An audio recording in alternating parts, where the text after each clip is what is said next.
Welcome back. So I was sitting here thinking, I listened to all the information today about the fluoride and the teeth and the aluminum people and how it's vegetable oil and white flour that blocks the healthy production in our body that gives us healthy teeth and things like that. And before long, it came up why I type with one finger. It's been coming up pretty frequently what happened to me when I was about 11 years old. So after I write this kid,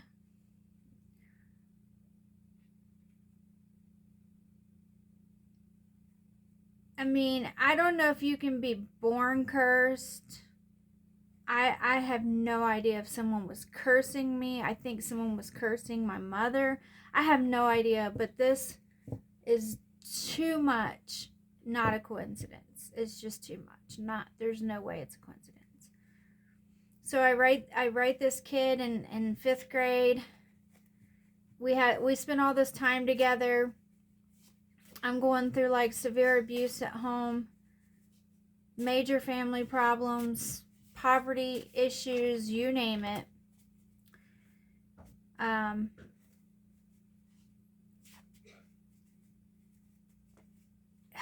can't even talk about all of it sometimes, but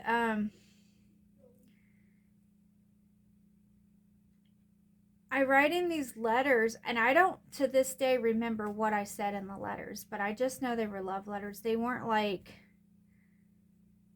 anything sexual, but they were very deep, and I do remember there being a lot. Like I don't remember exactly what I said, but it was revealed through giving testimony the past few years and through everything I was doing on my page that these letters were noticed by everyone, that our relationship was noticed, that the letters may have been used in witchcraft rituals without my knowing, and that he carried either resentment or a torch. I don't know. I have no idea. But my grandma comes and takes me away from the living situation that I'm in and takes me to live with her. I don't see this guy ever again. And I had a major head injury. Not a major head injury, but major trauma and a head injury. And so I did not remember everything I wrote in the letters. I didn't remember details, and I sort of shut it all down like you would do at that age. So by the time I was 12, I go through getting in trouble at school. That was at a supernatural level. I got swatted twice with a wooden by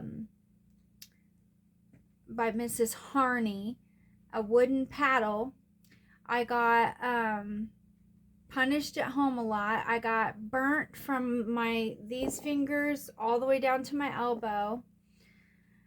Very bad burn. I was trying to make myself a treat. I put hot oil in an aluminum pan, a very old, thin aluminum pan, and it exploded and it came towards my face, and my arm blocked it and took all of the burn. And that was pretty traumatic and scary. And the lady's house who I went to had memory problems, like Alzheimer's or something, but I don't know what her deal was, if it was Alzheimer's or some sort of other condition, but she would forget what she did like 10 minutes. Sometimes she would come knock on her door like 10 times a day and forget that she'd already been to our house and things like that. These things are not coincidences. I got perfect attendance awards all the time. My grandma made sure I went to school every day, as horrible time as I was having in school. I got my period that year. I would go take these certificates and get banana splits at the Dairy Queen by my house. Like all these significant things. I met a boy named Jesse. He went and joined the army after that. I had a friend named Mary Bell.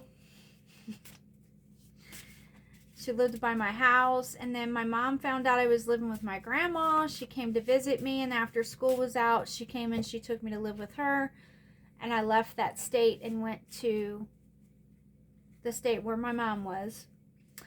And this comes up because for years I had a very nasty scar. This was all scarred up. And even where this tattoo is, this used to all be scarring, and it would flare up, and it would come on, and it would have different colors and everything like that. When I met my so-called first husband, he disappeared one night. This is after he confessed that he wanted to marry me, that he thought it was his destiny to marry me, that he knew me in a past life. He said he was a witch. He said he had been hung on the stake. He still remembered it. He would have nightmares and dreams about it. And he started to introduce me to occultic things. And then they put a store in our town, some sort of media bookstore, and I would go in there and read about astrology and things like that. So that was my introduction into occultic things. And one of his friends, around the time that he disappeared and showed back up in the middle of the night with a burnt arm, telling me that they made him put his arm in a fire and take some sort of oath. He was totally drunk on whiskey and other things, according to him. And then he did his spells to heal his neck. He did his spells to heal his arm. He didn't tell me what kind of spells. He told me that was something he kept to himself, but that he was a believer in Jesus. He believed in Yahweh. He believed in the Bible, and that he wouldn't do any witchcraft. He was just into white magic and spirituality, basically. And I'm only like 16 at that point, so I don't know any better. I really don't know any better at that point. I'd only been to church when I was little. My family stopped going when I was like 5 or 6. 6 or 7 maybe. Before I turned 8 years old, they quit going to church and they moved me out to the country. And this, I spend like the next few years in the country before I go to the city and meet the boy in 5th grade. So my parents are trying to get me back with them. I'm with these people that adopted me, and they want me back, and that's causing like some serious problems in my life too, knowing the Lord. So I had a Bible. I didn't read it that much. I was a little kid. No one forced me to read it, but I went to like Bible school, Sunday school. I went to church a little bit for a little while before we moved.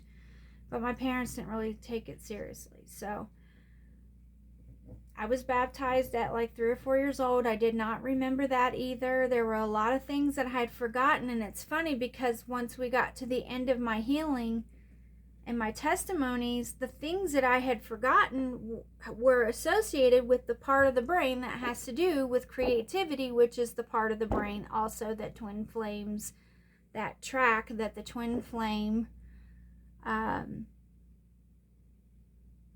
that's what the twin flame journey is all about. It's all about creativity, inspiration, and that part of ourselves. So I had only blocked out specific things that had to do with that, which is beyond any explanation. Those are the things I'm talking about. That's like, okay, well, only God could have done this for me, got me to this point and had me testimony and do all that I did. And only God can explain how that's how wrong my journey went and why. So we're not done yet, apparently. We're not done yet. So I became a one-finger typer because I had carpal tunnel twice in this hand. I had 2 broken hands in this hand. And it almost is as if the hand I used to write the letters was cursed. Like I was punished for it. But oddly enough, my mom also has similar scars and incidences that happened in her hand. I had stitches two times on this side of my body and in this arm. Very strange.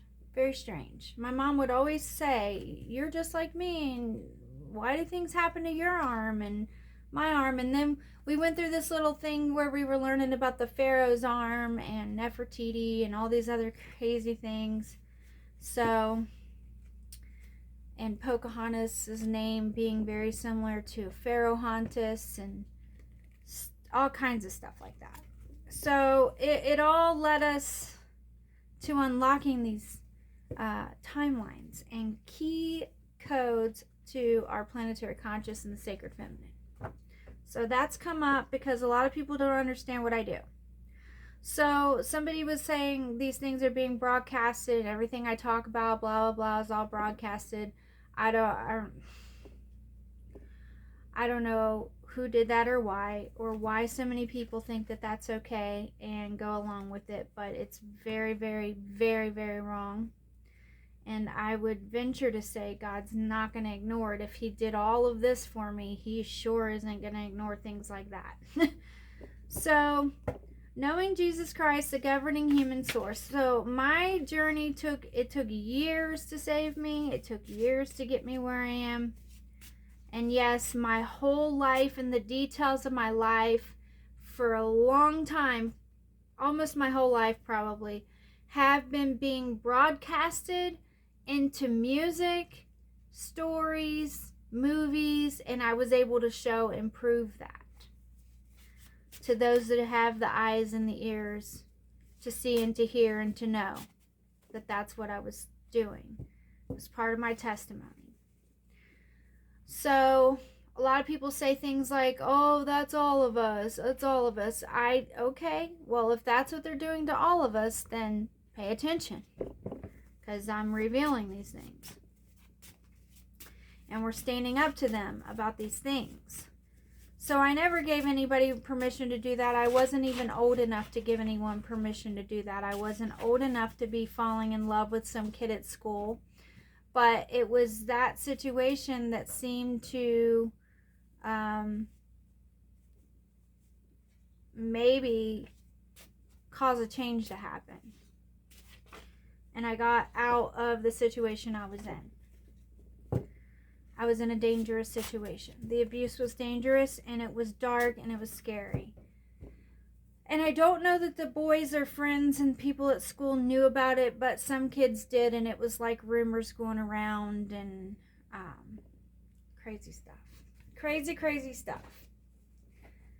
So those were my twin flame testimonies, and I've been working on that stuff for several years, and I had a huge amount of healing and transformation to achieve, and I did. And I didn't do it alone. So one finger typing, I do that a lot, plus I'm blind in one eye. I was born with this blindness, so I just have some quirkiness about me, and that's one of them if I don't really take my time. I type funny, and sometimes I even write funny, and I've developed a lot of weird habits with that. So, it makes me look like I'm not very intelligent, but in all reality, I'm an intelligent person. So, anyway, why exactly that all comes up today, I'm not sure. But I know that it was very interesting that I burned myself with aluminum and vegetable oil, which are two things that came up today. The saturated fat and the aluminum. So, God uses me in that way. That's the kind of conduit I am. When you're a sacred feminine channel, when you're a channel for planetary conscious, the sacred feminine energy, possibly the sacred masculine, we don't know, because the sacred masculine is not unlocked, and apparently he's not exposed the way the feminine is, at least so far as I know, and so far. But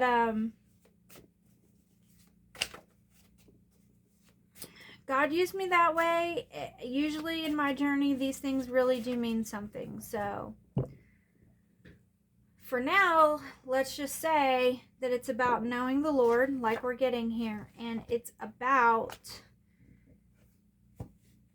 knowing that these things are true. They're true. There's no ifs, ands, or buts about that. We see that every day. So while it sucks that I'm broadcasted the way I am, there's a lot to learn from it. So I don't know what the deal is with people trying to discredit the things that God puts me through so much just to be able to bring to you and talk about. But man, that feels like such cruelty and disrespect sometimes that it almost takes my breath away and makes me want to just, oh my God, it's just like you just don't even know. You just can't know unless you're the person he's using, I guess. But let me go to what knowing the Lord means according to the book, the Old Testament, the book. Okay, Old Testament lists out those original laws and the 10 Commandments, which were not, see, a lot of people really mistake this and don't quite get it. True Christians and people who study God's Word know this and understand this, that Moses came up with these 10 Commandments in order to start civilization, in order to structure civilization. It is the original structure. God did never cancel that. Never.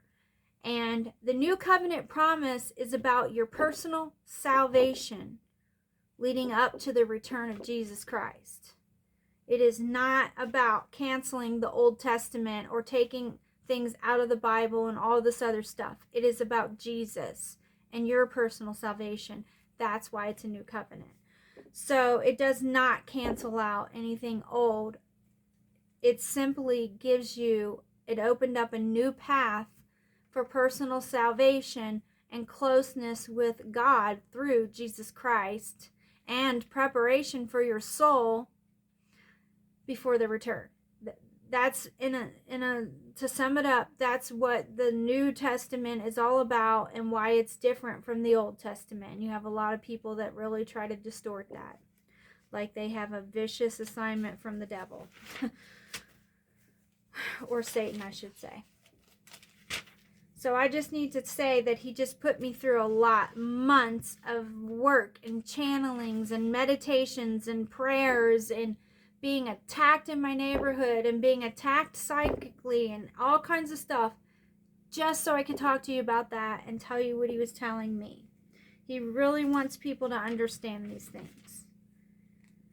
It's no longer acceptable for people to be ignorant about these things. It's just, you will not be ready. But if you want soul preparation to prepare you for Jesus Christ, read all of the book of John in the New Testament. Okay, so knowing God, to whom then can we compare God? What image might we find to resemble him? It is God who sits above the circle of earth. The people below must seem like grasshoppers. He is the one who spreads out the heavens like a curtain and makes his tent from them. He judges the great people of the world and brings them all to nothing. So, if you're a great person of the world, God will be your judge and bring you to nothing. It's literally how it goes when you're built up in the world to greatness. Okay, so what form of nothingness you become is between you and God, but that's what it says here. They hardly get started, barely taking root, when he blows on them, and their work withers. The wind carries them off like straw. To whom will you compare me? Who is my equal? Ask the Holy One. Look up to the heavens. Who created the stars? He brings them out one after another, calling them each by its name. Stars are called its. Okay? That's important. We'll get into why that's important if you're following me and listening to me. So, he counts them to see that none are lost or have strayed away. So how can it stray away? That's a question. That's a question for God. How can it stray away? Because this book is telling me that the star is an it. It is a thing. It is not a being. It's not a consciousness. It is an it. It has no human consciousness. It's not matter on earth. It's an it up in the stars. And then he counts them to see that none are lost or have strayed away. How would a star stray away? Isaiah 40:18-22 through 26. So if you read this stuff and you don't have some questions about it, then you're probably a victim of some sort of indoctrination or who knows what. But I think this is very healthy and natural to have questions. That's all I'm saying about that. And that's a question that I have on that note. And stars came up yesterday too. Somebody asked how, if Jesus was God on earth, then why did he pray to God? Well, it doesn't actually say in the Bible simply that, oh, he just prayed to God. It said that he prayed to his Father in heaven. The Father in heaven. A father is a fosterer. So he prayed to that which that fostered him, that resided in heaven above. And if you look and do some research, and there is research out there that's good, and you look at where the stars were positioned and what was going on in the heavens during Jesus' walk on earth, and they are able to do that apparently. It's a very, very interesting study. That's one of the first studies I went on long before I became popular in any way or did any Q codes or any of these missions that I've been going on the past few years. This was at the beginning of my walk with Christ when I was having my little boy. Right around Christmas time, as a matter of fact. It says, "Dear friends, let us continue to love one another, for love comes from God, and anyone who loves is born of God and knows God, but anyone who does not love is fulfillment," by the way. We know that from reading about love in the Bible. Okay? Love is fulfillment, and it is the fulfillment of law. So does not know God, for God is love. 1 John 4:7-8. So if you're looking to do a Bible study, or you want to do something to deepen your faith or deepen your knowledge on the Bible at this time, this would be a good way to go. Okay? And this is a mission. These are mission cards. So these are directives. This is like a main directive. This is God's main focus in terms of what you're going to get from me here.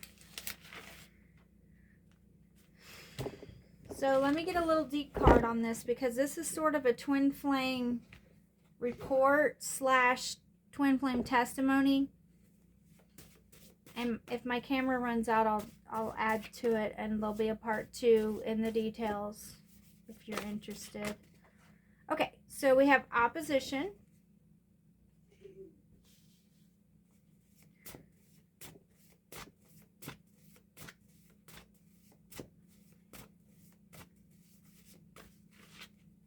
We have winning flipping out of the deck. These cards are flipping out, and we have integrity. That's good. Our integrity with the Lord looks good. Energies in general for victory look good. You're winning them over. People are being won over, and not only won over, but the Lord is winning them over. All right, so courage, be of courage, number 53.